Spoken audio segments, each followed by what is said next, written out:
जय हिंद, जय श्री राम। दोस्तों, संघर्ष कोचिंग संस्था पे मैं धनेश चौहान एक बार फिर से आप सभी का स्वागत करता हूं। दोस्तों, आज मैं आप सभी को पास्ट कंटिन्यूअस के सेंटेंसेस को ट्रांसलेट करना सिखाऊंगा। दोस्तों, मैंने इससे पहले पास्ट टेंस जो है प्रेजेंट टेंस से लेकर के पास्ट टेंस के सिंपल, इंट्रोगेटिव और निगेटिव या फिर इंट्रोगेटिव निगेटिव दोनों मैंने सबको क्लियर कर दिया है। चैनल पर आपके वीडियो है, आप जा करके देख सकते हैं। दोस्तों, बाकी मैं चलता हूं आपके अगले स्टेप में। अगला स्टेप आपका पास्ट कंटिन्यूअस का है। पास्ट कंटिन्यूअस का यानी कि आपको पूरे सेंटेंस पढ़ा करके आपको तभी छोड़ूंगा। बाकी इंग्लिश स्पीकिंग सीखना है तो दोस्तों इस चैनल पर बने रहिएगा। चलिए हम शुरू करते हैं अपनी क्लास को। ठीक है दोस्तों, ज़्यादा बातें नहीं करेंगे।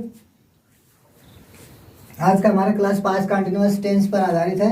पास्ट कंटिन्यूअस टेंस हम कैसे सीखेंगे, तो जैसे हम लोग ऐसे पहले सीखते आए हैं कि पहचान पहले समझना चाहिए। जैसे देखिए यहाँ पर पास्ट कंटिन्यूअस टेंस का जो पहचान होता है, पहचान इट मीन्स दोस्तों कि हम किस प्रकार से पहचानेंगे कि यह पास्ट कंटिन्यूअस टेंस है। ठीक है,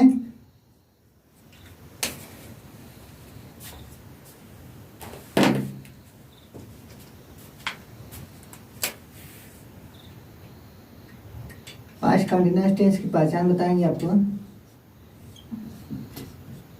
इंग्लिश में कहते हैं इंट्रोडक्शन या इंट्रो, हम शॉर्ट में लिख रहे हैं इंट्रो। ठीक है दोस्तों, इसकी पहचान होती है कि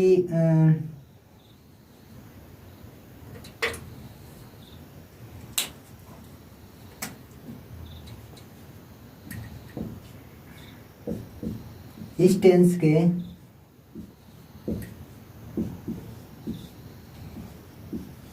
हिंदी वाक्यों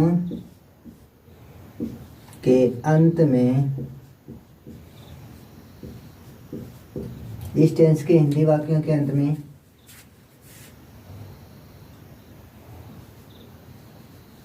रहा था, रही थी, रहे थे,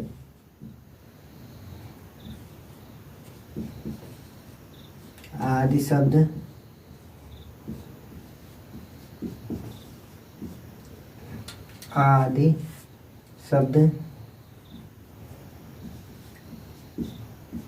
आते हैं। ठीक है दोस्तों, पास्ट कंटिन्यूअस के सेंटेंस में आपका रहा था, रही थी, रहे थे, इस तरह के सेंटेंसेस के लास्ट में ऐसे वर्ड आएंगे। ठीक है दोस्तों, तो इसको एग्जाम्पल के थ्रू देखेंगे। जब जैसे एग्जाम्पल में अगर मैं आपको एग्जाम्पल बताऊं कि पुजारी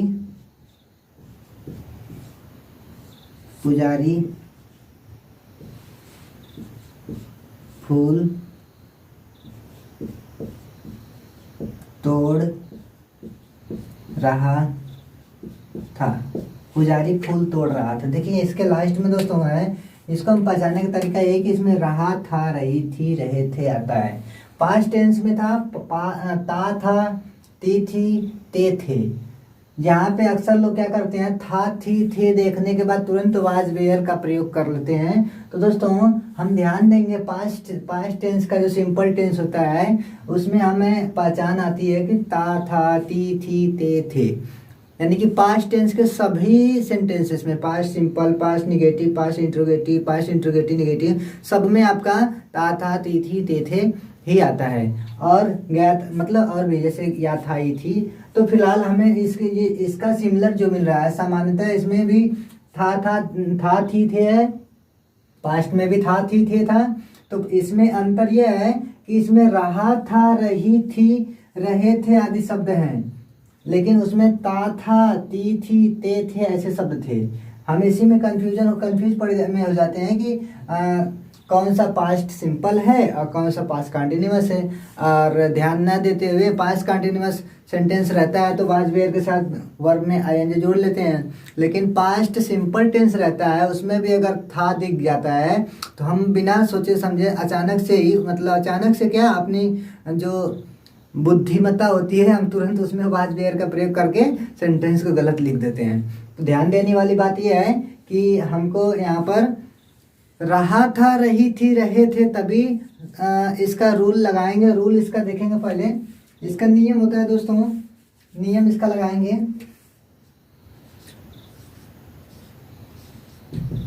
रूल होता है इसका कि सबसे पहले हम सब्जेक्ट को लिखते हैं, उसके बाद हम वाज वर्ब प्लस V4 को हम कह सकते हैं या तो V1 लिख दीजिए। V4 का मतलब क्रिया में ing जोड़ा जाता है। V4 यानी कि ing उसमें जोड़ देंगे। आप सभी को मैं बता दे रहा हूं कि जहां पे वर्ब का फोर्थ फॉर्म पूछा जाए,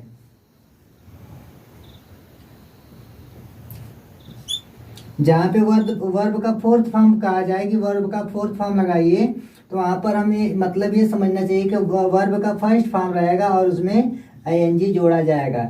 जब वर्ब में ing जोड़ दिया जाता है तो वह वर्ब का फोर्थ फॉर्म हो जाता है। ठीक है दोस्तों, अभी तक हमने फर्स्ट फॉर्म, सेकंड फॉर्म और थर्ड फॉर्म अधिकतम यूज किया है। अब यहाँ पर हम फोर्थ फॉर्म के बारे में जानेंगे। दरअसल फोर्थ फॉर्म वही होता ही है जिस वर्ब में हम ing जोड़ देते हैं, वही हमारा फोर्थ फॉर्म हो जाता है। ठीक है दोस्तों, क्रिया का चौथा रूप हो जाता है। यहाँ पे हम फोर्थ फॉर्म लिख रहे हैं, fourth form plus object plus other word, अगर अदर वर्ड है तो। ठीक है दोस्तों, ये हमारा उसका नियम होता है बनाने का, ये हमारा नियम है। और देखिए कैसे इसका ट्रांसलेशन करेंगे। नियम तो मिल गया, आप तो कर ही लेंगे। जैसे यहाँ पर एग्जांपल था कि पुजारी फूल तोड़ रहा था।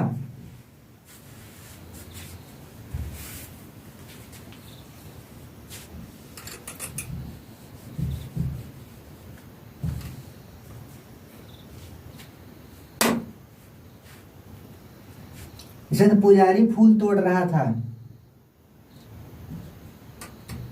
तो बनाएंगे पुजारी का अंग्रेजी लिखेंगे द वर्शिपर,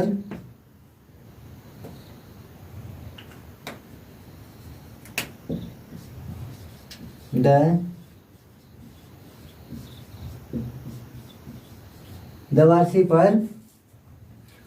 वर्शिपर एक ही है। The worshipper was worshipping.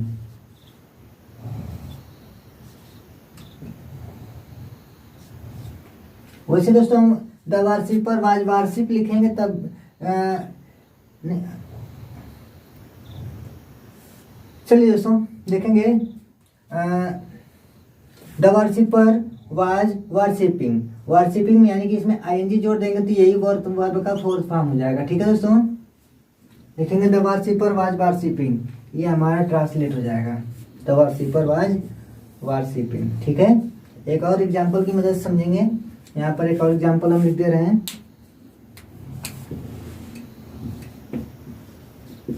Radha school जा रही थी। इसका ट्रांसलेट करेंगे जब लिखेंगे राधा वाज गो। अब इसमें ing जोड़ेंगे तो फोर्थ फॉर्म हो जाएगा। गोइंग, कहाँ जा रही थी? School, going to school. ठीक है दोस्तों, ये हमारा हो जाएगा पास्ट कंटिन्यूअस का सिंपल टेंस। पास्ट कंटिन्यूअस का क्या? सिंपल, साधारण वाक्य। ठीक है, और एग्जाम्पल देखेंगे। अगर आपको समझ में आ गया हो तो ये जो तीसरा वाला एग्जाम्पल समझा रहा हूँ इसको आप कमेंट बॉक्स में इसका रिप्लाई करिएगा, इसका ट्रांसलेशन क्या होगा। तो देखेंगे राम धनुष बना रहा था।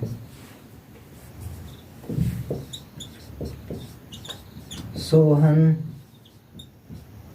बाजार में सब्जी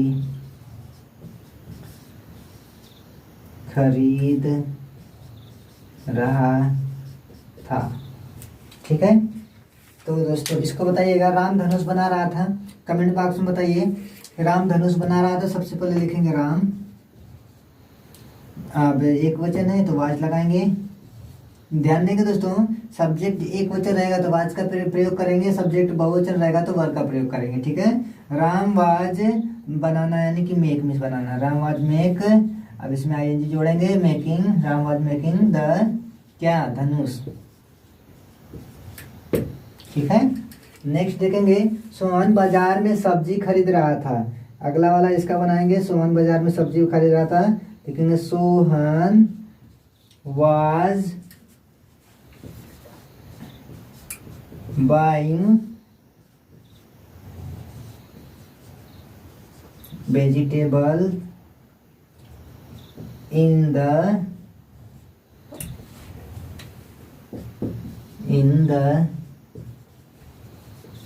मार्केट। ठीक है दोस्तों, अगला सेंटेंस आपके लिए है, इसको बिल्कुल भी नहीं बताऊंगा। अगला सेंटेंस बनाएंगे, राम पानी पी रहा था। अगला सेंटेंस बनाएंगे आपके लिए, रितेश विद्यालय में पढ़ा रहा था। ये सेंटेंस आपके लिए है दोस्तों। अगर आपको पास्ट कंटिन्यूअस का सिंपल सेंटेंस समझ में आ गया है तो दोस्तों आप इसका ट्रांसलेट जरूर से करिएगा।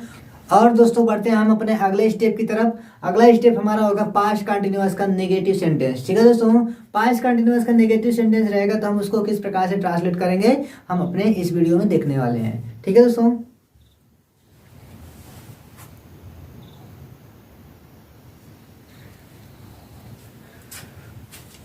वो कहते हैं ना दोस्तों कि बुलबुले शोर न कर, बुलबुले शोर न कर, अभी गमों की रात है। अरे हंसने वालों तुम्हारी धज्जियां उड़ा देंगे, बस कुछ दिनों की बात है। चलिए दोस्तों हम देखते हैं अपने अगले स्टेप को।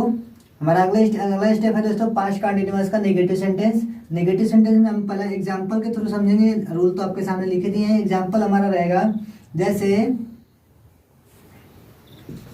तुम किताब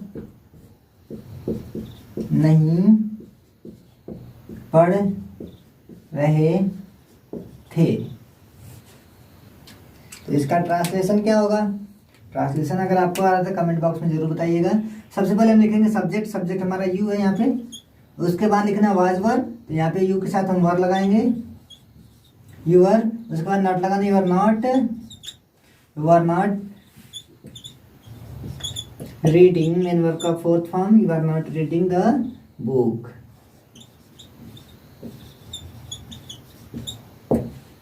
ठीक है, अगला सेंटेंस बनाएंगे। अगला सेंटेंस हमारा होगा कि तुम उसे नहीं डांट रहे थे। इसका ट्रांसलेट करो, बस वर्ड चेंज करना है। लिखेंगे यू वर नॉट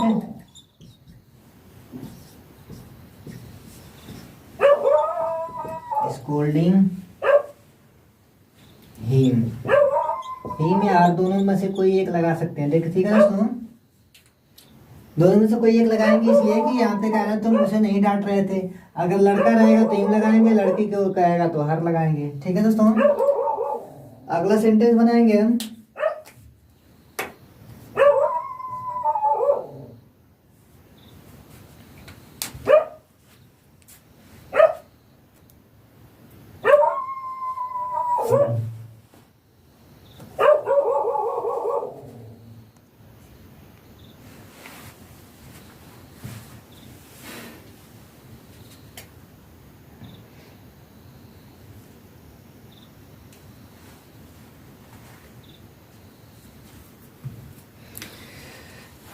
दोस्तों क्या करें, वीडियो रात को रिकॉर्डिंग कर रहे हैं, कुत्ता भौंक रहा था। आपको अगर समझ में नहीं आया तो एक बार आप देख लीजिए। जैसे यहाँ पर लिखा गया है तुम किताब नहीं पढ़ रहे थे। तो सब्जेक्ट के नियम के अनुसार लिखेंगे। सबसे पहले सब्जेक्ट लिखेंगे, सब्जेक्ट हमारा तुम है, तुम का अंग्रेजी यू होगा। उसके बाद हम सब्जेक्ट के अनुसार वाज वर्ब का प्रयोग करेंगे, तो यहाँ पे वर्ब का प्रयोग करेंगे। यू आर नॉट, यानी कि वाज वेयर के बाद हमें नॉट का प्रयोग करना है, तो लिखेंगे यू आर नॉट। उसके बाद करा मेन वर्ब का फोर्थ फॉर्म यानी कि रीडिंग। उसके बाद ऑब्जेक्ट लिखना है द बुक, अदर वर्ड नहीं है तो छोड़ देंगे। हाँ, तुम किताब नहीं पढ़ रहे थे, you are not reading the book. तुम उसे नहीं डांट रहे थे, लिखेंगे you were not scolding him या हर। हिम या हर वो आपके ऊपर डिपेंड करता है कि वो आप किसके बारे में बात कर रहे हैं। यानी कि यहाँ पे कह रहे तुम उसे नहीं डांट रहे थे। अब ये लड़का के लिए कहेगा कि उसे नहीं डांट रहे तो हिम लगाएंगे। अगर ये कहेगा तुम उसे नहीं डांट रहे थे, उसे का मतलब कोई लड़की रहेगी अगर, तो यहाँ पे हर का प्रयोग करेंगे। ठीक है दोस्तों, मुझे लगता है कि आप सभी को समझ में आ गया होगा। फिर भी अगर नहीं आया हो तो आप कमेंट बॉक्स में ज़रूर बताइएगा। और अधिक जानकारी के लिए हमारे व्हाट्सएप नंबर से आप जुड़ सकते हैं।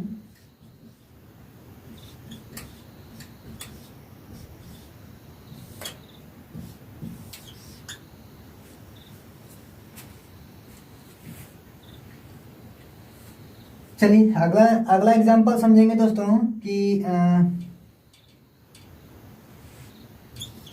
वह तुम्हें किताब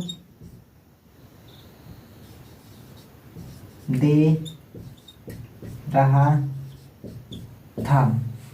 वह तुम्हें किताब दे रहा था। तुम्हें किताब दे रहा था लिखेंगे, वह के अंग्रेजी ही लिखेंगे। उसके बाद वाज लगाएंगे, ही वाज गिव देना, ही वाज गिविंग। ओहो, सिंपल हो गया। वह तुम्हें किताब नहीं दे रहा था, यहाँ पे नहीं रहेगा। ठीक है दोस्तों, क्योंकि हम निगेटिव पढ़ रहे हैं। लेकिन he was not giving you क्या book. He was not giving you book. Okay, I hope कि आपको आ गया होगा दोस्तों। और ज़्यादा बातें ना करते हुए अपने इस सेशन को आज यहीं पे समाप्त करते हैं दोस्तों, और मिलते हैं अपने अगले वीडियो में। अगला वीडियो हमारा जीके का होगा या फिर पास्ट कंटिन्यूअस के बाद नेगेटिव खत्म हो जाएगा। अब आपको पढ़ाएंगे पास्ट कंटिन्यूअस का इंट्रोगेटिव सेंटेंस। ठीक है दोस्तों, चलिए दोस्तों, जब तक नहीं मिलते हैं तब तक के लिए so finally thank you, best of luck, जय श्री राम।